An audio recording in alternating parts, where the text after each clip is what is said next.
A partir de este momento comienza el programa Volver al Camino, una hora templaria difundida por Radio María Bolivia. Quien tenga oídos para oír, que oiga.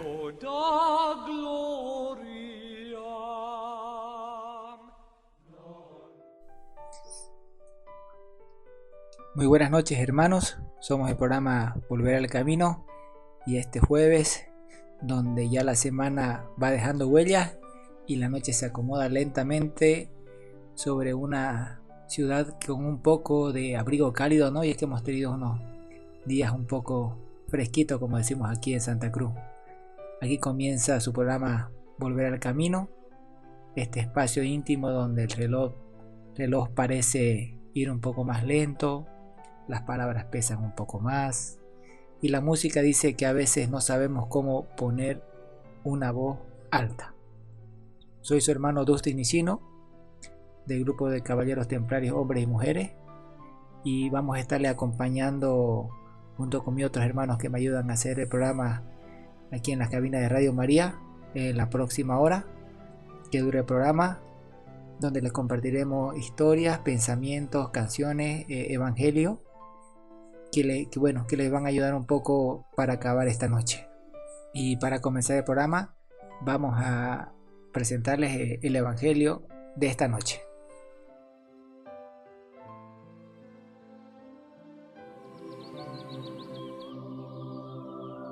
Palabra de vida. Evangelio de hoy. Del libro del profeta Isaías, capítulo 6, versículos 1 al 4 y 8. En el año de la muerte del rey Osías, vi al Señor sentado sobre un trono alto y excelso.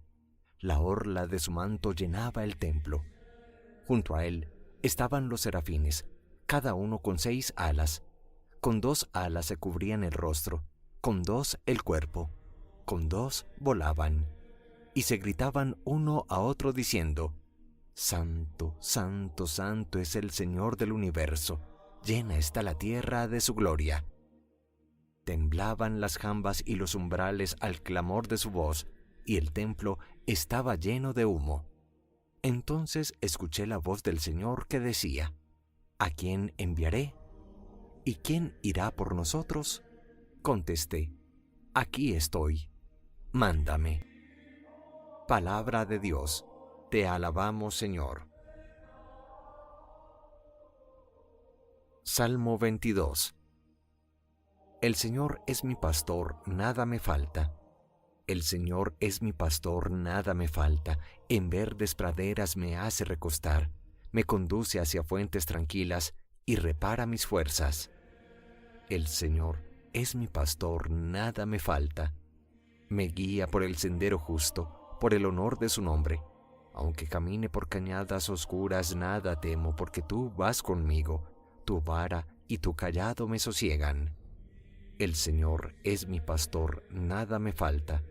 Preparas una mesa ante mí, enfrente de mis enemigos. Me unges la cabeza con perfumes, y mi copa rebosa. El Señor es mi pastor, nada me falta. Tu bondad y tu misericordia me acompañan todos los días de mi vida, y habitaré en la casa del Señor por años sin término. El Señor es mi pastor, nada me falta. Del Santo Evangelio según San Juan, capítulo 17, versículos 1 al 2, 9 y 14 al 26. En aquel tiempo Jesús, levantando los ojos al cielo, dijo: Padre, ha llegado la hora, glorifica a tu Hijo, para que tu Hijo te glorifique a ti, y por el poder que tú le has dado sobre toda carne, dé la vida eterna a todos los que le has dado. Te ruego por ellos, no ruego por el mundo, sino por estos que tú me diste, porque son tuyos. Yo les he dado tu palabra, y el mundo los ha odiado, porque no son del mundo, como tampoco yo soy del mundo.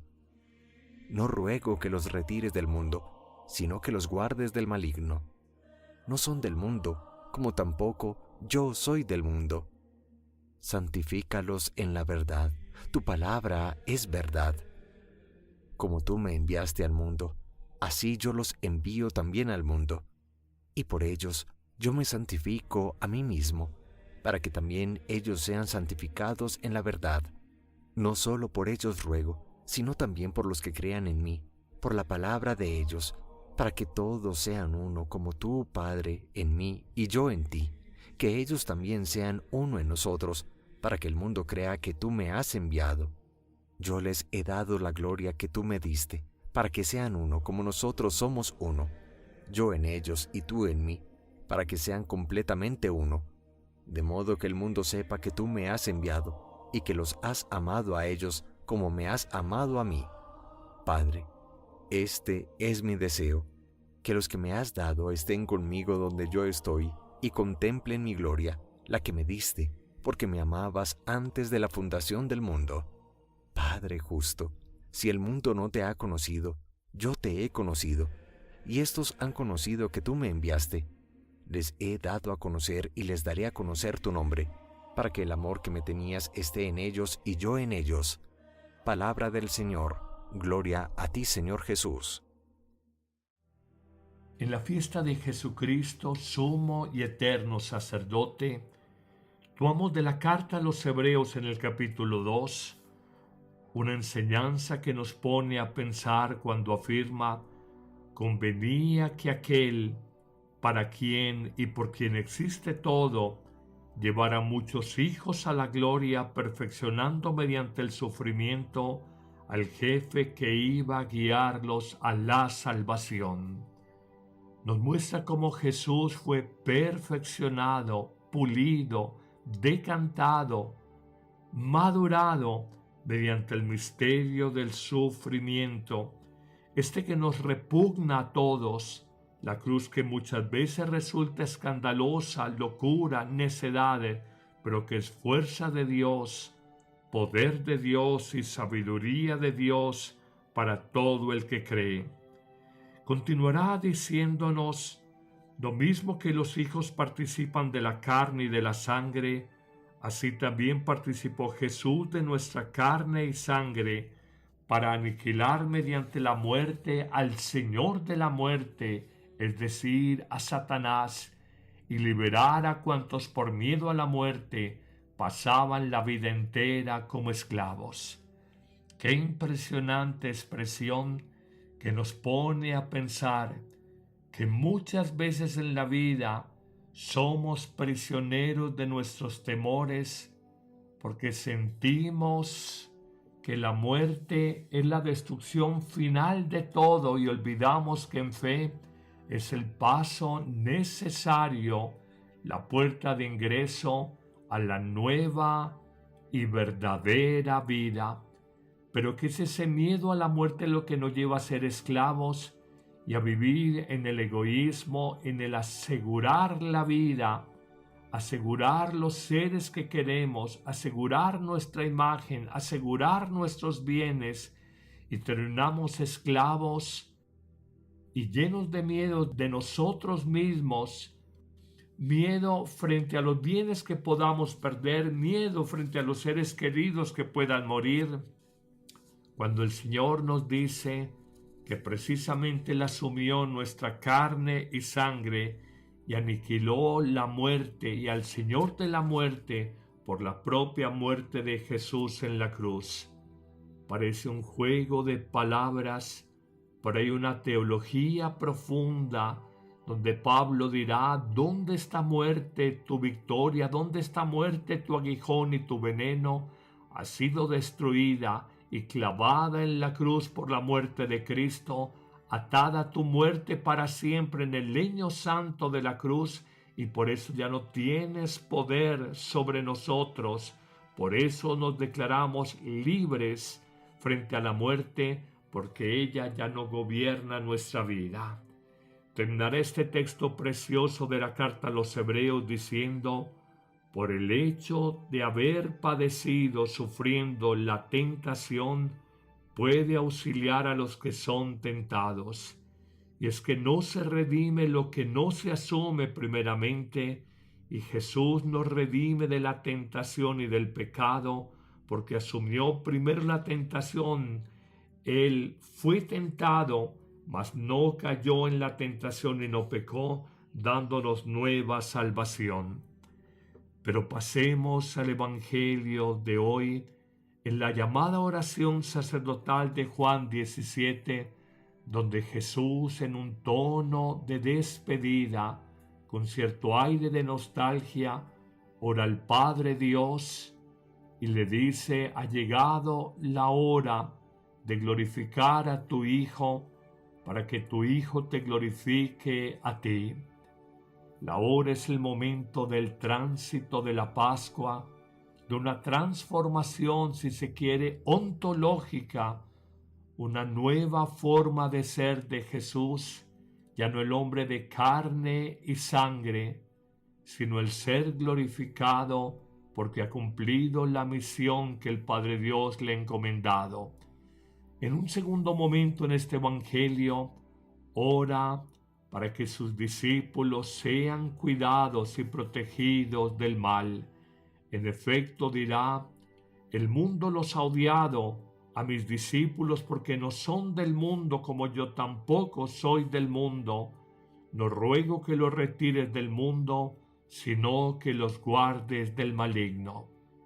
Jesús, como nadie, conoce la insidia en nuestra psicología, en nuestros pensamientos e imaginación, en nuestros sentimientos y emociones, como el demonio trabaja sutil, astutamente, inteligentemente, solapadamente en nosotros, y nos aparta del recto obrar. Y reitero, trabaja en nuestros pensamientos, en nuestras emociones, y Jesús desde siempre ora al Padre Dios para que seamos protegidos del maligno, seamos cuidados de las insidias y engaños de Satanás.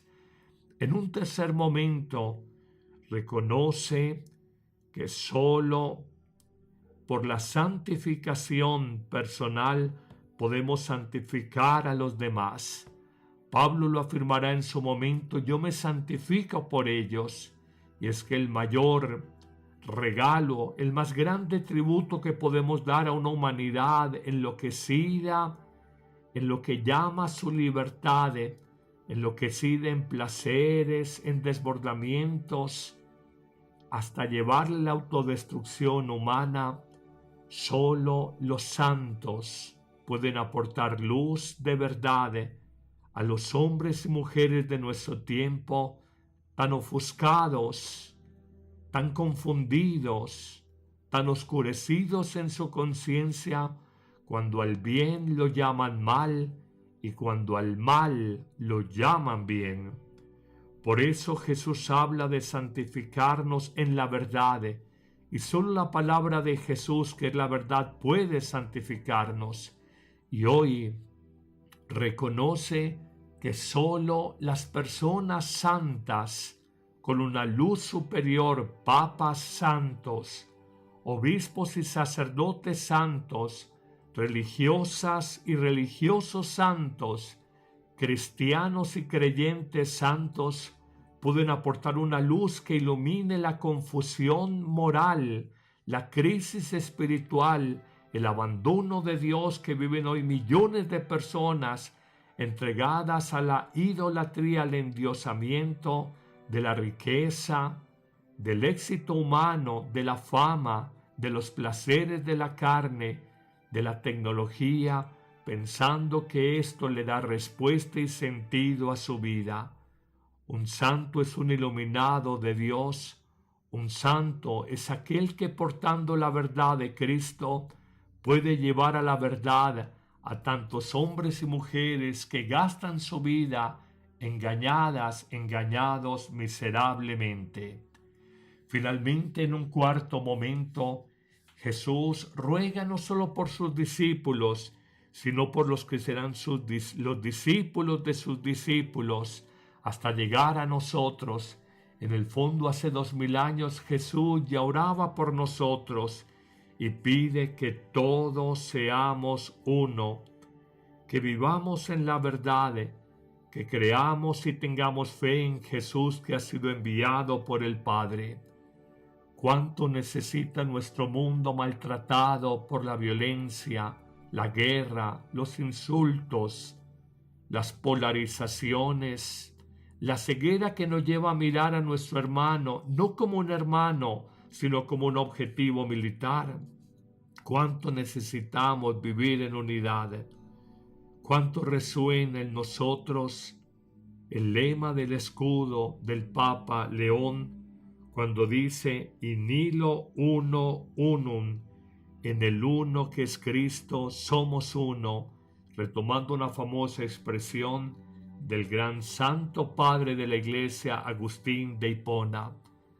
Hoy siente que estás llamado más allá de distintas ideologías políticas, diferente forma de mirar la vida, diferentes culturas y lenguas, a reconocer que el otro no es un extraño, no es un objetivo militar, no es tu enemigo, es un hermano con el cual estás llamado a ser unidad. Que todos en el uno, el totalmente integrado Cristo, el totalmente armónico, en el uno que es Cristo, que todos seamos uno. En nadie más, en ninguna ideología, en ninguna política, en ningún gobernante, en ningún artista, podremos alcanzar unidad como civilización, como humanidad, sino en Cristo y en su Espíritu, que nos invita a vivir integrados en comunión y en profunda unidad.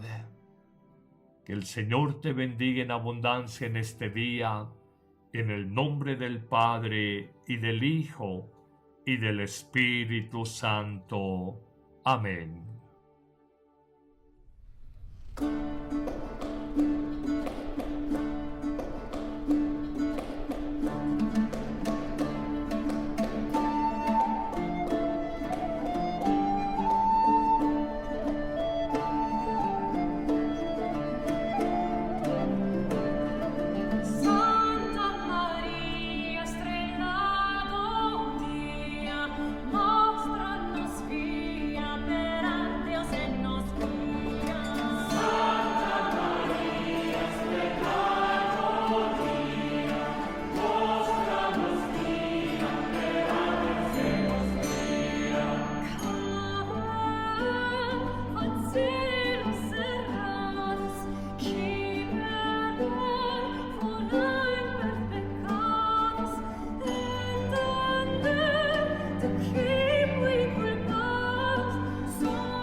Y hoy te contaremos la historia de una orden de caballeros, y no es de templarios, sino la orden de los caballeros hospitalarios.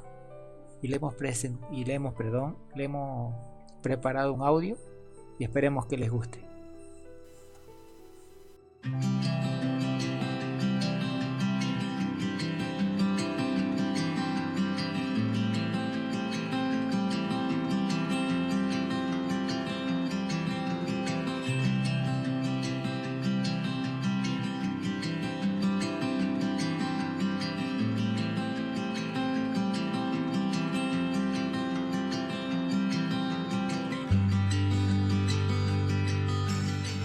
Hola historiadores.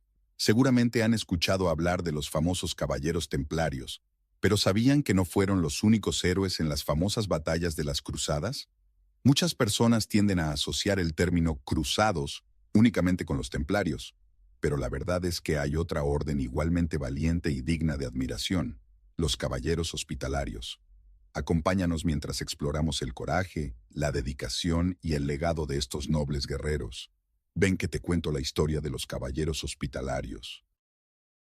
En los anales de la historia medieval emerge una orden de caballeros que se erige como un faro de virtud en una era de oscuridad y conflicto conformados por un grupo de comerciantes de Amalfi, Italia. Los caballeros hospitalarios, otrora conocidos como los caballeros de la Orden del Hospital de San Juan de Jerusalén, se alzan como una epopeya en la lucha por la fe y la humanidad en los siglos XI y XII. Su origen, en el año 1113, está entrelazado con la noble aspiración de brindar asistencia y cuidado a los peregrinos cristianos que se aventuraban hacia los sagrados confines de Tierra Santa. Sin embargo, su misión no se limitó a las fronteras de la caridad, pues la defensa de la fe se convirtió en su divisa. Con el correr de los años, estos caballeros emprendieron un viaje hacia la isla de Rodas, donde erigieron bastiones de fortaleza y valor.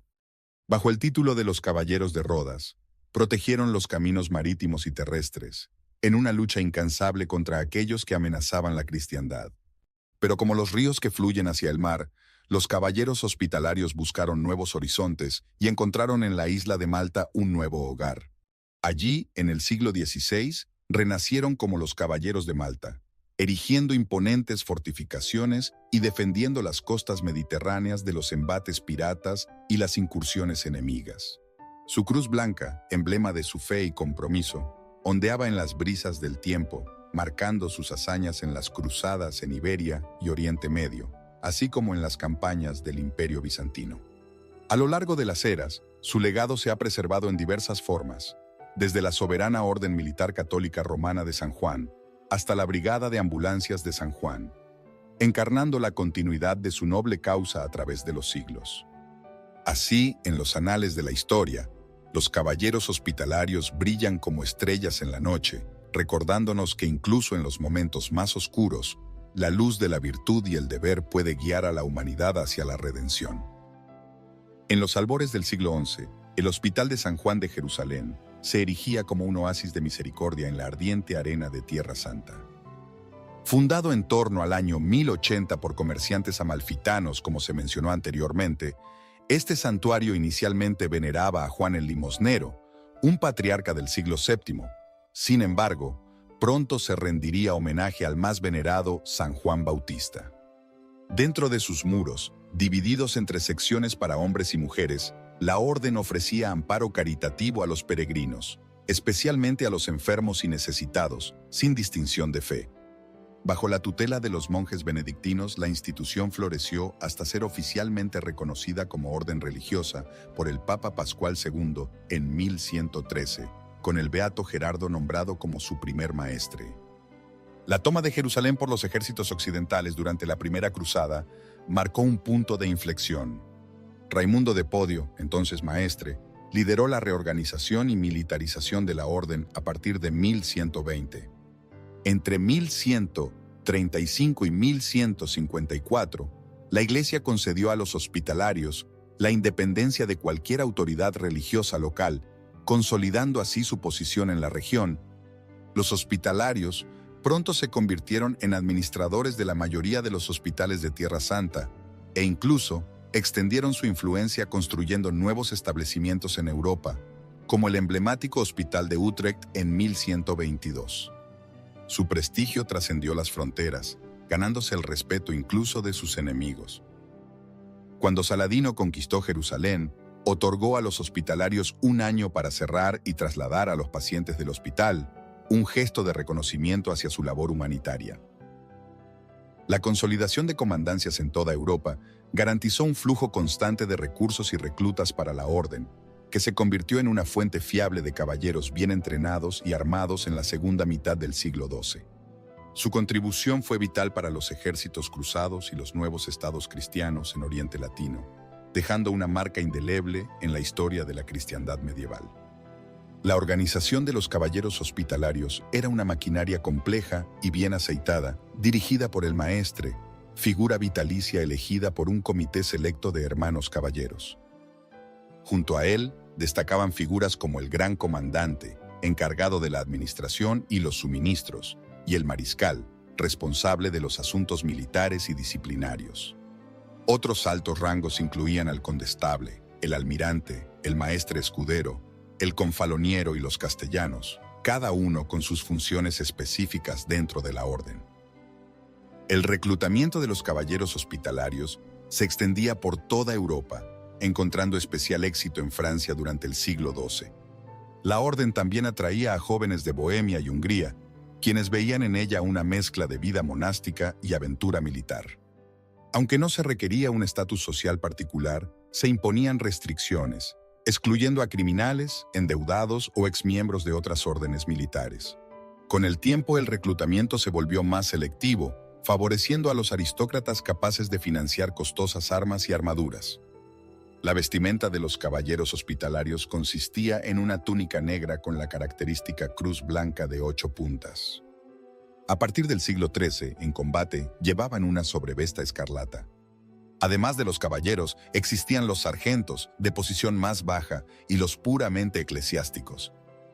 Una vez dentro de la orden, era difícil abandonarla, aunque la libertad podía comprarse, lo que generaba cierto escándalo. La orden generaba ingresos a través de sus propiedades agrícolas, el cobro de tasas a los mercaderes y el botín de guerra. Estas riquezas permitieron a los hospitalarios gestionar eficientemente granjas, monasterios, mercados y posadas en toda Europa y Oriente Medio, asegurando su influencia y sostenibilidad a lo largo de los siglos.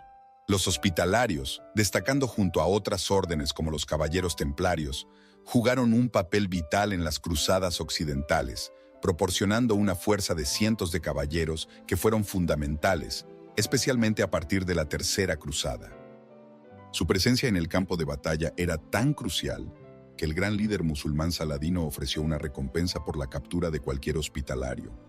A la par de sus proezas militares, la orden continuó ofreciendo atención médica a quienes la necesitaban, manteniendo así su compromiso humanitario. Desde los primeros días, los hospitalarios recibieron castillos para proteger el territorio de los cruzados en Oriente Medio, entre ellos el célebre Crac de los Caballeros. En total, llegaron a controlar unos 25 castillos en la región, asegurando importantes zonas costeras y rutas terrestres. Participaron activamente en la Cuarta Cruzada y, aunque defendieron valientemente Acre en 1291, se destacaron por ayudar a muchos refugiados a escapar a Chipre. A partir del siglo XIV, llevaron a cabo campañas regulares contra el Imperio Otomano, demostrando su tenacidad incluso ante los reveses. La reubicación a Rodas en 1306 marcó un nuevo capítulo en la historia de los hospitalarios. Fortificaron la isla con las defensas más fuertes del Mediterráneo y se convirtieron en una orden militar de base naval. A pesar de las tensiones y las críticas, Rodas floreció bajo su dominio, manteniéndose como uno de los últimos bastiones cristianos en el Egeo. Sin embargo, los embates otomanos llevaron a otra reubicación en 1530, esta vez a Malta, concedida por el rey Carlos V de España. Allí, como caballeros de Malta, los hospitalarios continuaron su legado, enfrentándose con éxito a los ataques otomanos en 1565. A medida que el fervor de las cruzadas disminuía y la orden enfrentaba desafíos internos, como la corrupción y la falta de supervisión, su papel se transformaba. Finalmente, con la captura de Malta por parte de Napoleón en 1798, la era de los hospitalarios como bastiones de la caballería medieval llegaba a su fin. A pesar de ello, su legado perdura hasta nuestros días, con diversas formas de la orden presentes en varios países, manteniendo viva la tradición de brindar ayuda médica a los necesitados, en un testimonio perdurable de su noble misión. Y mañana 13 de junio recordamos a un santo que tiene muchos seguidores aquí en Santa Cruz. Mañana recordamos a San Antonio de Padua y a pedido de muchos hermanos le presentamos su historia. Uno de los santos que más se ha ganado el corazón y la estima del pueblo cristiano es San Antonio. Por tal razón, el Papa León XIII le llamó el santo de todo el mundo. Sin embargo, es conocido, amado e invocado preferentemente por el pueblo humilde, que ha vislumbrado en él al dispensador de los tesoros celestiales y al protector decidido de los intereses de los pobres. Según el más antiguo biógrafo, nuestro santo nació en Lisboa entre los años 1188 y 1191, en una casa que poseían sus padres cerca y al norte de la catedral, en cuyo baptisterio recibió las aguas bautismales a los 8 días de su nacimiento, imponiéndosele el nombre de Fernando. Sus años juveniles los pasó en el seno de su familia. Desde su más tierna edad, profesó una especial devoción hacia la Virgen Santísima, a la cual se consagró y escogió por institutriz, guía y sostén de su vida y muerte. El historiador Surio dice de él que visitaba a menudo las iglesias y monasterios de la ciudad y que era compasivo con los pobres, a quienes socorría en sus necesidades. Juntamente con la educación religiosa, sus padres le proveyeron de la educación intelectual, que lo iniciara en los rudimentos de la gramática, la retórica, la música, la aritmética, la geografía y la astronomía, materias que constituían el plan de estudios de las escuelas catedralicias de aquel tiempo. Movido por su deseo de aprender y de rechazar las seducciones del mundo, Fernando decide ingresar en el monasterio de San Vicente de Fora, situado en las afueras de Lisboa, sobre una pequeña colina y habitado por hombres honorabilísimos por su piedad. 2 años moró el santo en el monasterio de San Vicente, hasta que, a causa de las frecuentes visitas de familiares y amigos que le impedían la paz y el recogimiento, decidió pedir su traslado a la casa madre de Coimbra, en donde ingresó a los 17 años de edad. Aquí llevó una vida tan fervorosa que los antiguos biógrafos aseguran que en ese tiempo escaló a la cima de santidad. Al intenso trabajo espiritual acompañaba siempre el estudio, que consideraba como complemento y perfección de su vida de piedad. Aunque muy amplios sus estudios, tendían exclusivamente al conocimiento más perfecto de la Sagrada Escritura. Con el tiempo, el joven Fernando se empieza a sentir atraído a la vida simple de los pobrecillos hijos de San Francisco de Asís, del eremitorio de San Antonio de Olivares, de Coimbra, con quienes tuvo su primer contacto al hospedarse estos en el monasterio cuando se dirigían hacia Marruecos, donde posteriormente fueron martirizados. Estos frailes de Olivares acudían constantemente al monasterio en búsqueda de limosna, a los que atendía el joven Fernando, que tenía a su cargo la hospedería. La impresión más fuerte que motivó a Fernando a optar por este estilo de vida de mayor simplicidad fue el momento de contemplar los cuerpos sin vida de estos mismos frailes protomártires de la orden franciscana en Marruecos. Despertaron en él el deseo de consagrarse al apostolado entre infieles y morir igualmente mártir de Cristo. Sin embargo, era imposible realizar sus sueños mientras permaneciera en Santa Cruz de Coimbra, porque el monasterio no tenía en su programa de vida las misiones entre infieles y solo podía llevarlo a cabo en el supuesto de profesar en una orden como la franciscana, pero para efectuar este tránsito debía contar con la autorización de los superiores de ambas órdenes.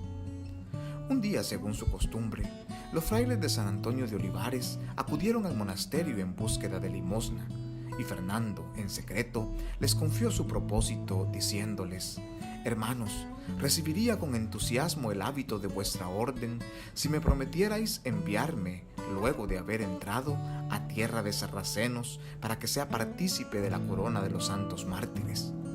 Los frailes le dieron palabra y fijaron para la mañana siguiente el ingreso en la orden franciscana. Aquella noche, según el biógrafo más autorizado, arrancó Fernando a duras penas y a base de muchos ruegos el permiso del prior del monasterio, con el fin de vencer dificultades de parte de sus familiares y de algunos monjes de la Santa Cruz. Se convino en cambiar su nombre de Fernando por el de Antonio, que era el titular del eremitorio donde residían los franciscanos, y en mandarle cuanto antes a tierra de infieles. En el verano de 1220 vestía Antonio el hábito franciscano y a principios de noviembre desembarcaría en Marruecos.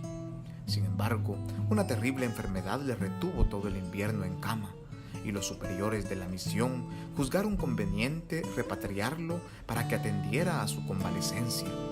Con este propósito se hizo a la mar, pero un recio viento empujó la nave hacia oriente, obligándola a atracar en las costas de Sicilia. Antonio se refugió en el convento franciscano de las afueras de Mesina y de ahí se marchó al capítulo general convocado en Asís por San Francisco para el 20 de mayo de 1221. Fue ahí donde ambos santos se conocieron.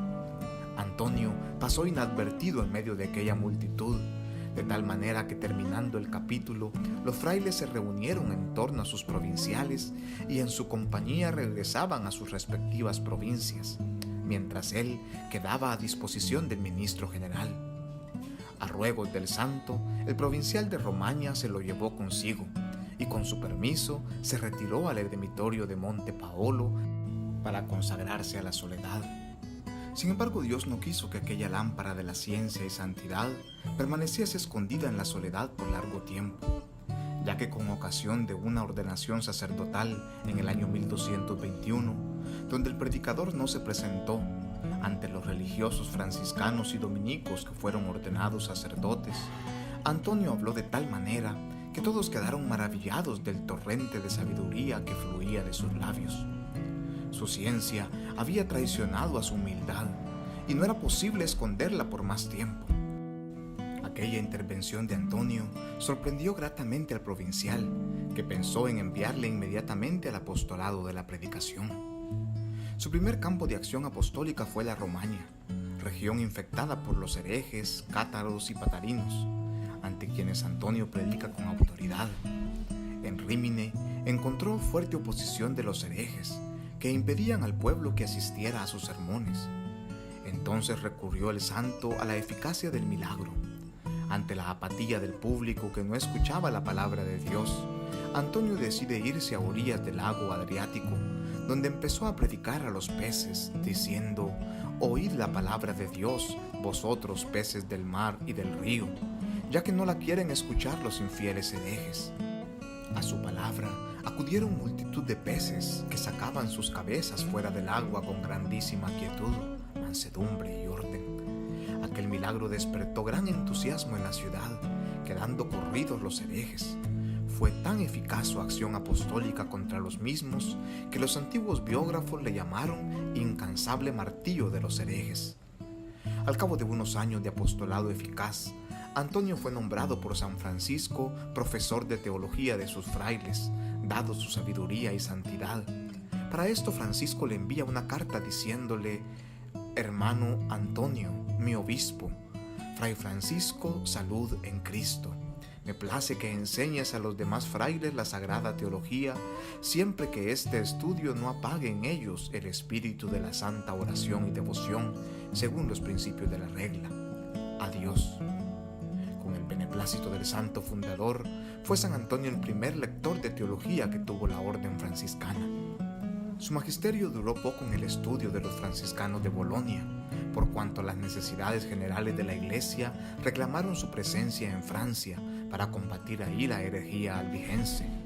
Santo Domingo había trabajado incansablemente para reducir a los herejes, pero a pesar de su hacendado celo y de su actividad incansable, la herejía se mostró cada día más pujante.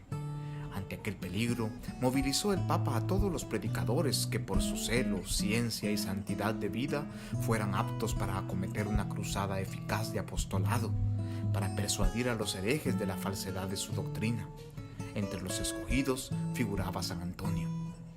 El primer puesto de batalla fue Montpellier, en donde enseñó Antonio sagrada teología a los religiosos de su orden. De ahí pasó a Toulouse para ejercer el mismo ministerio que alternaba con el apostolado entre el pueblo. Luego fue nombrado custodio de Limoges, tiempo en el cual participó en el capítulo general convocado por Fray Elías en Asís para el 30 de mayo de 1227, en el cual fue elegido ministro provincial en Romaña, cargo que ejerció con éxito hasta el año 1230. Por su sabiduría y conocimiento de la palabra, Antonio fue llamado Arca del Antiguo Testamento y Forma del Nuevo. Mientras su fama de predicador se extendía por pueblos y ciudades, el cardenal de Ostia le pidió que escribiera los sermones para todas las fiestas de los principales santos y de los domingos del año, a lo que el santo sumó una exposición del Salterio y algunas otras obras más. Al llegar la Cuaresma, suspendió Antonio el estudio para dedicarse de nuevo a la predicación. Era tan vivo el celo que devoraba su corazón, que se propuso predicar durante 40 días continuos, y lo llevó a cabo, a pesar de la maligna hidropesía que le aquejaba. Era tanto el fervor del pueblo por su persona, que se abalanzaban sobre él las gentes para recortar pedazos de su hábito. Con el fin de impedir estas escenas, se dispuso que terminando el sermón desapareciera Antonio ocultamente o saliera escoltado por un piquete de hombres valientes que impidieran que se le acercaran. Consumido por el esfuerzo y la enfermedad, Antonio se retira al eremitorio de Campo San Piero. Junto al mismo había un espeso bosque y en él un nogal gigantesco con un tupido ramaje en forma de corona. El santo, movido por divina inspiración, pidió por caridad que se le construyera una celdita entre la enramada del árbol, como lugar apartado y apto para la meditación, donde pudiese escuchar a las alondras y a las tórtolas que su padre San Francisco tanto amaba. Un día la enfermedad que le aquejaba anunció su fatal desenlace. Recibidos los santos sacramentos, cantó Antonio un cántico a la Virgen María, mientras fijaba su mirada hacia un punto luminoso, invisible para los ahí presentes, con una sonrisa en sus labios. El religioso que le asistía le preguntó en la intimidad qué cosa veía, a lo que él respondió: «Veo a mi Señor». Después alargó los brazos, juntó las palmas de las manos en actitud humilde y alternaba con los religiosos en el rezo de los salmos penitenciales. Al terminar, entró en un profundo éxtasis que duró media hora. Vuelto en sí, miró por última vez a los presentes, le sonrió y su alma santísima, desligada de los brazos de la carne, fue absorbida en los abismos de los resplandores divinos. Era viernes, el día 13 de junio de 1231. Tan pronto como expiró, los niños de Padua recorrieron la ciudad al grito de «¡Ha muerto el santo! ¡Ha muerto San Antonio!». Dios quiso glorificar su sepulcro, obrando por su intercesión gran número de milagros, lo que movió a las autoridades eclesiásticas a pensar en su pronta canonización, lo que hizo el Papa Gregorio IX, aún no transcurrido ni un año de su muerte.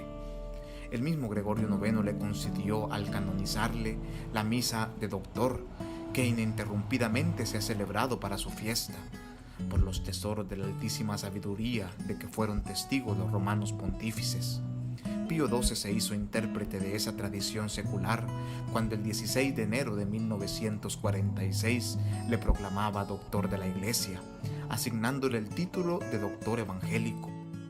San Antonio no ha perdido actualidad y su memoria es evocada constantemente por el pueblo cristiano, que ve en él al santo que resucita a los muertos, que cura las enfermedades, que está dotado del don de bilocación, que habla a los peces, que convierte a los herejes, que aligera el bolsillo de los ricos en provecho de los pobres necesitados, que asegura y multiplica las provisiones, que allana los obstáculos que dificultan el contraer matrimonio, que halla las cosas perdidas, que conversa amigablemente con el niño Jesús.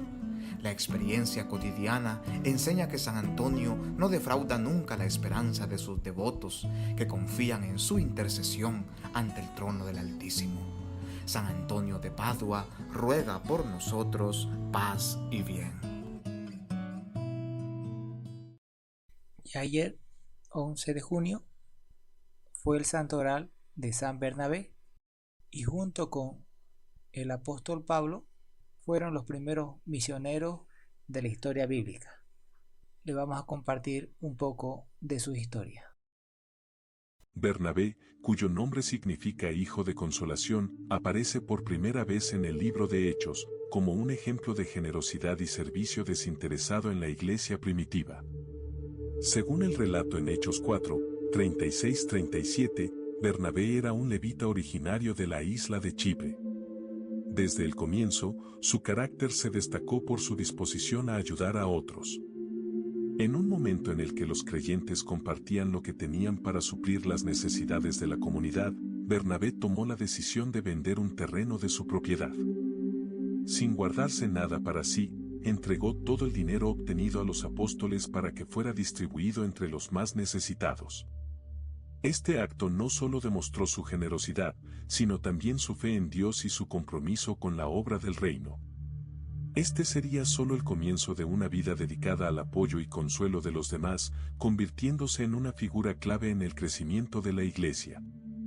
Tras la conversión de Saulo de Tarso, quien más tarde sería conocido como Pablo, la Iglesia primitiva enfrentó un gran dilema.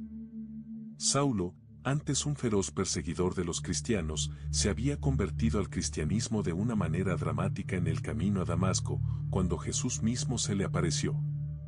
Sin embargo, muchos de los discípulos de Jesús no podían creer en su transformación. Temían que Saulo pudiera estar fingiendo su conversión para atrapar a los cristianos y perseguirlos aún más. Fue en este contexto que Bernabé jugó un papel crucial.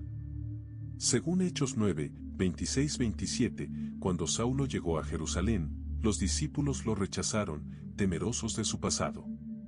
Pero Bernabé, quien ya era conocido por su carácter y su generosidad, no dudó en apoyar a Saulo. Él lo llevó ante los apóstoles y les contó cómo Saulo había tenido un encuentro genuino con Jesús en el camino a Damasco, relatando cómo Saulo había predicado valientemente en el nombre de Jesús en Damasco. Gracias al respaldo de Bernabé, los apóstoles aceptaron a Saulo en la comunidad, y Saulo pudo comenzar su ministerio en Jerusalén. El apoyo de Bernabé no solo fue vital para la aceptación de Saulo, sino que también fue un acto de fe, reconociendo en Saulo el potencial que Dios tenía para usarlo poderosamente en la expansión del Evangelio. Sin la intervención de Bernabé, la historia de Pablo podría haber tomado un rumbo muy diferente. Después de haber defendido a Saulo ante los apóstoles en Jerusalén, Bernabé continuó siendo un firme defensor y amigo de este nuevo líder en la iglesia. Poco después, cuando la iglesia en Jerusalén enfrentaba tiempos difíciles, una gran persecución se desató contra los cristianos, lo que llevó a muchos a dispersarse por diversas regiones. Uno de los lugares donde muchos cristianos se establecieron fue Antioquía, una ciudad clave en la expansión del cristianismo. La iglesia de Antioquía creció rápidamente, y fue allí donde los discípulos comenzaron a ser llamados cristianos, por primera vez, como se relata en Hechos 11:26. Al enterarse de la expansión de la iglesia en Antioquía, los apóstoles en Jerusalén decidieron enviar a Bernabé para ver qué estaba sucediendo en esa ciudad. Al llegar, Bernabé se mostró muy alentado por lo que vio. Muchos gentiles, no judíos, estaban aceptando el Evangelio y convirtiéndose al cristianismo. Bernabé, conocido por su bondad y sabiduría, exhortó a los nuevos creyentes a permanecer firmes en la fe. Pero Bernabé sabía que, para que la iglesia de Antioquía fuera fortalecida y pudiera crecer aún más, necesitaba la ayuda de un hombre de gran talento y pasión, y ese hombre era Saulo. Así que Bernabé viajó a Tarso, donde Saulo vivía en ese momento, y lo trajo a Antioquía. Juntos, Bernabé y Saulo enseñaron en la iglesia de Antioquía durante un año, y su ministerio allí fue tremendamente fructífero. Hechos 13, 1-3, nos muestra que en Antioquía, el Espíritu Santo llamó a Bernabé y a Saulo para un trabajo misionero más amplio, enviándolos como los primeros misioneros para llevar el Evangelio a otras ciudades. La iglesia en Antioquía se convirtió en el centro principal para la misión de los apóstoles hacia los gentiles, y gracias al trabajo de Bernabé y Saulo, el cristianismo se extendió más allá de las fronteras de Israel, cumpliendo la gran comisión de Jesús. El ministerio en Antioquía fue una etapa clave tanto para Bernabé como para Saulo, ya que permitió que ambos fueran reconocidos como líderes clave en la expansión del Evangelio a los gentiles. El primer viaje misionero de Bernabé y Saulo marcó un hito en la expansión del Evangelio hacia el mundo gentil. Este viaje comenzó cuando la iglesia de Antioquía, guiada por el Espíritu Santo, apartó a Bernabé y a Pablo para esta importante misión, como se relata en Hechos 13, 2-3. Luego de ayunar, orar y recibir la imposición de manos por parte de los líderes de la iglesia, fueron enviados como los primeros misioneros oficiales de la fe cristiana. Su primera parada fue en Chipre, la isla natal de Bernabé. Allí predicaron en las sinagogas de los judíos en ciudades como Salamina y Pafos.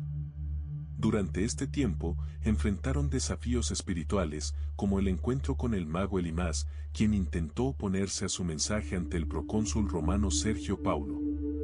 En este episodio, Pablo, lleno del Espíritu Santo, reprendió a Elimás, y éste quedó ciego temporalmente. Este milagro impresionó al procónsul, quien creyó en el mensaje del Evangelio. Desde Chipre, Bernabé y Pablo continuaron su misión en tierras continentales, llegando a Antioquía de Pisidia. Aquí, Pablo tomó el liderazgo en la predicación y presentó un poderoso mensaje sobre Jesús como el cumplimiento de las promesas de Dios a Israel.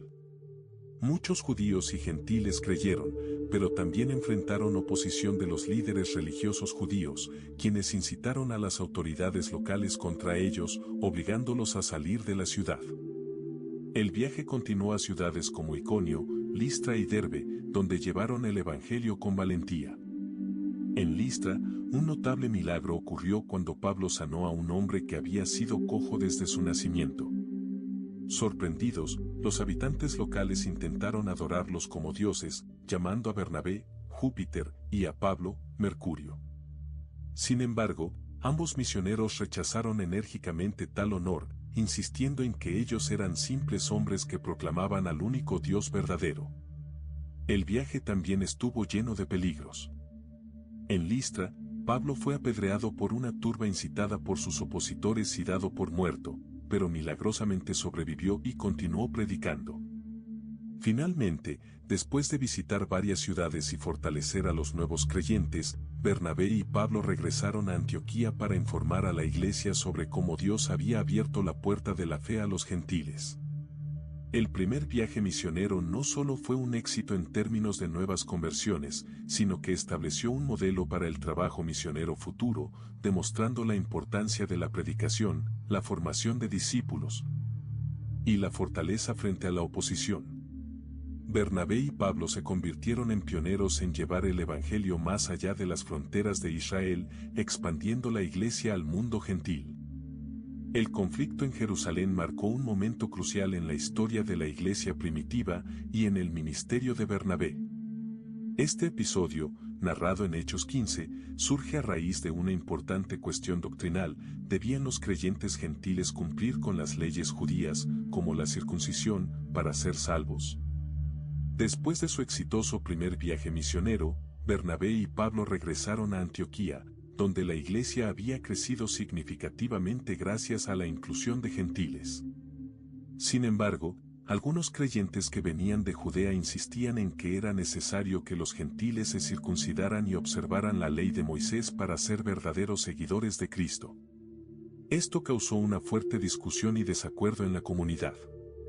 Para resolver el conflicto, Bernabé y Pablo, junto con otros líderes de la iglesia en Antioquía, fueron enviados a Jerusalén para presentar el asunto a los apóstoles y ancianos.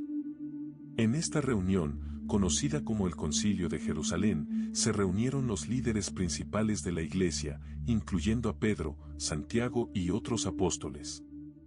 Durante el concilio, Pedro habló primero, recordando cómo Dios había utilizado su ministerio para llevar el Evangelio a los gentiles y cómo éstos habían recibido el Espíritu Santo sin necesidad de cumplir con las leyes judías. Argumentó que la salvación es por la gracia de Dios y no por las obras de la ley. Luego, Bernabé y Pablo testificaron acerca de los milagros y señales que Dios había realizado entre los gentiles durante su misión. Este testimonio reforzó la idea de que Dios había aceptado a los gentiles tal como eran, sin necesidad de imponerles las costumbres judías. Finalmente, Santiago, como líder de la iglesia en Jerusalén, propuso una solución. Declaró que no debía imponerse a los gentiles la carga de la ley de Moisés, excepto por algunas restricciones básicas para fomentar la unidad entre creyentes judíos y gentiles. Estas restricciones incluían abstenerse de alimentos sacrificados a los ídolos, de sangre, de carne de animales estrangulados y de inmoralidad sexual. El concilio envió una carta oficial a la iglesia de Antioquía, confirmando esta decisión y reafirmando que la salvación es por gracia a través de la fe en Jesucristo. La carta fue entregada por Bernabé, Pablo y otros líderes, lo que trajo gran alegría y alivio a la comunidad en Antioquía. Este conflicto, aunque tenso, resultó en una mayor claridad doctrinal y en la unión de la Iglesia en torno a la verdad del Evangelio. Luego de estos acontecimientos, Pablo y Bernabé continuaron en Antioquía, enseñando la palabra del Señor y anunciando el Evangelio con otros muchos. Después de algunos días, ocurriría un momento significativo en la historia de la iglesia primitiva, la separación de Bernabé y Pablo. Este episodio, relatado en Hechos 15, 36 al 41, marcó el final de la estrecha colaboración entre estos dos grandes misioneros. Pablo propuso a Bernabé que volvieran a visitar las ciudades donde habían predicado durante su primer viaje misionero, con el propósito de fortalecer a los nuevos creyentes. Bernabé estuvo de acuerdo, pero sugirió llevar consigo a Juan Marcos, quien los había acompañado al principio del primer viaje pero los había abandonado en Panfilia. Este detalle causó un fuerte desacuerdo. Pablo consideraba que Juan Marcos no era confiable debido a su deserción anterior y no quería que formara parte de su próximo viaje. Bernabé, en cambio, estaba dispuesto a darle una segunda oportunidad, mostrando su carácter misericordioso y su deseo de mentoría. El conflicto fue tan intenso que ambos decidieron separarse. Bernabé tomó a Juan Marcos y navegó hacia Chipre, su tierra natal, mientras que Pablo escogió a Silas como su compañero de viaje y se dirigió a Siria y Cilicia para fortalecer las iglesias. Aunque esta separación pudo parecer un fracaso en el momento, tuvo resultados positivos. Ahora, en lugar de un equipo misionero, había dos, alcanzando diferentes regiones con el Evangelio. Además, Juan Marcos, bajo la guía de Bernabé, creció en su fe y ministerio, al punto de que más adelante Pablo mismo reconocería su valor y lo pediría como compañero en su obra. La separación de Bernabé y Pablo es un recordatorio de que, aunque los desacuerdos pueden ser inevitables, Dios puede usarlos para ampliar su obra y cumplir sus propósitos. Ambos continuaron siendo instrumentos fundamentales en la expansión del cristianismo, llevando el mensaje de salvación a nuevas regiones y personas. Bernabé también es mencionado en las epístolas del Nuevo Testamento, destacando su importancia como líder en la iglesia primitiva, aunque su papel principal se describe en el libro de Hechos. Estas referencias, aunque breves, proporcionan valiosa información sobre su carácter, ministerio y la influencia que tuvo en la expansión del Evangelio. En la carta a los Gálatas, Pablo menciona a Bernabé en el contexto de su viaje a Jerusalén, cuando juntos presentaron el Evangelio a los líderes de la iglesia, Gálatas 2:1. Esto destaca su participación clave en la defensa del mensaje de gracia, libre de las imposiciones de la ley mosaica para los gentiles. Bernabé también aparece en el relato sobre la controversia en Antioquía, donde Pedro, por temor a los judíos, se separó de los gentiles durante las comidas. Según Pablo, incluso Bernabé fue arrastrado por esta hipocresía momentánea, Gálatas 2:13.